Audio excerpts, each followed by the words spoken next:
It was all over every report we read about Macworld, one of the most talked about products. It's called GarageBand, and it's Apple's new music creation program. Here to take us a little deeper in depth is that Mac maniac we love to bring on the show, Chris Breen. Welcome back to Call for Help. Thank you very much. How are you doing, man? I'm doing really well. And you? Very cool. I'm excited.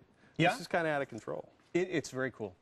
It's very nice. So GarageBand, basically, music creation software. It's kind of like iMovie for making kind of like iMovie, recordings. yeah, and like iMovie, it's incredibly easy to use. We like that. We do like that, and it's got a lot of things that other music creation tools don't have. For example, it's got loop-based sequencing, so if you're a PC user, it's like Acid. I was going to say, it looks a lot like Acid. It looks a lot like Acid, and it's the same idea that you've got this timeline kind of recording here, and it's simple enough to create a track. If you're doing a loop, you just go down here and say, okay, look, I want a drum track, and it comes up with drum tracks, and I want something sort of clean.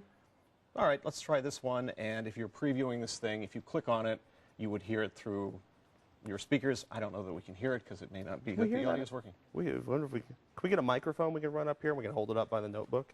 We could, and then you get just quality sound. It would be something. It would be some sound. So can I record my own loops on this, or can I only use Apple's pre-recorded loops? Well, you can only use Apple's pre-recorded loops at this time, but the thing is that... So it really is Acid for the Mac. Yeah, but there's more. Okay. There's more. Oh, the next thing you can do is you can record MIDI into this thing. Okay. So you set up a new track, and you just go into Tracks, and you create a new track, and it has built-in software synthesizer. So you can select any class of instrument you like. So you can, I like that. You can do horns. You can select a horn thing here. You can select organ. You can do a cathedral organ, and then you play the thing.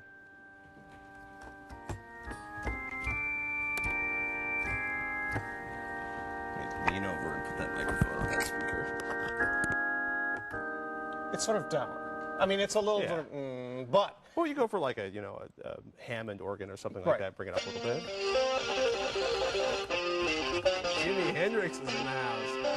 Yeah. Obviously, you've also been playing piano for a while.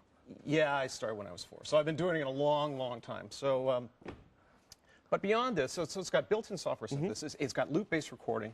Plus, you can record real instruments. So if you actually can play something, you can plug your guitar into your Mac, and you say, okay, fine, I'm going to be recording a guitar. And it has amp simulation. So if you want to sound like you've got that surf guitar, you can pick a tremolo guitar. Can I actually, do I have to use an equalizer or a preamp, or can I just plug my guitar straight in? Well, you're going to get the best sound if you go through a preamp. Okay. So you have some kind of sound card you can go in through. But if you can do it, it's line level input, goes in, does amp modeling. So if you want that Marshall sound, you would select something like British Invasion.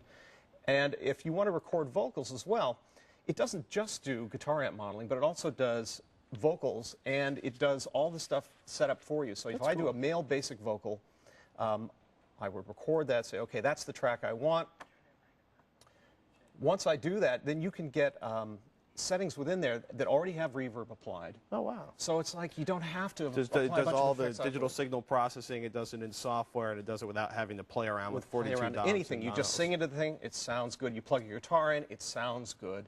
And then once you're finished with this thing, you export it, and it all goes out as an AIFF file into iTunes, where you can then put it into your iMovie. So this is one way to create royalty-free music. Nice. For background. We like that thought. We like that a lot. How much is this going to cost? This costs $49. It's part of the iLife suite. So you not only get GarageBand, but you also get iMovie, you get iPhoto, you get iTunes, you get iDVD. $49. That's a pretty good... This is an incredible deal. So you're pretty enthusiastic about this. Yeah, I mean, as a professional musician, it's a great sketch pad for me.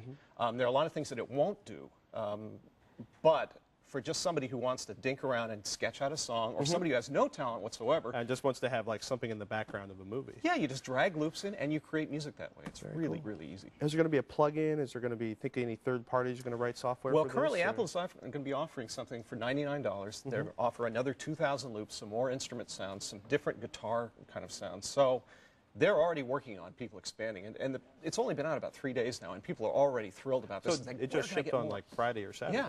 Very cool. You're excited. I am excited. This is just an incredibly cool thing. $49, tons of good stuff. If you want to learn more about GarageBand, check out our website, techtv.com/call for help. Thank you, Chris. You bet.